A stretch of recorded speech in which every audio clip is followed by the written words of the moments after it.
আবারও বাড়ানো হলো তরলকৃত পেট্রোলিয়াম এলপি গ্যাসের দাম। প্রতি 12 কেজি সিলিন্ডারের দাম 44 টাকা বাড়িয়ে 1,421 টাকা নির্ধারণ করা হয়েছে। সোমবার 2 সেপ্টেম্বর নতুন এ দর ঘোষণা করে নিয়ন্ত্রণ সংস্থা বাংলাদেশের এনার্জি রেগুলেটরি কমিশন, যা আজ সন্ধ্যা থেকে কার্যকর হবে। এর আগে আগস্ট মাসে 12 কেজি এলপিজি সিলিন্ডারের দাম জুলাই মাসের তুলনায় 11 টাকা বাড়িয়ে 1,337 টাকা নির্ধারণ করা হয়েছিল। এর আগের মাসে এ দাম বাড়ানো হয়েছিল 3 টাকা। সেই সময় 12 কেজি সিলিন্ডারের দাম নির্ধারণ করা হয় 1,366 টাকা।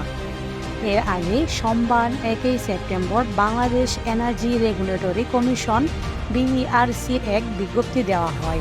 সেখানে বলা হয়, সৌদি আরামকো ঘোষিত সেপ্টেম্বর 2024 মাসের সিপি অনুযায়ী এ মাসের জন্য ভোক্তা পর্যায়ে বেসরকারি এলপিজির মূল্য সমন্বয় সম্পর্কে বিআরসি নির্দেশনা সোমবার বিকেলে 3টায় ঘোষণা করা হবে।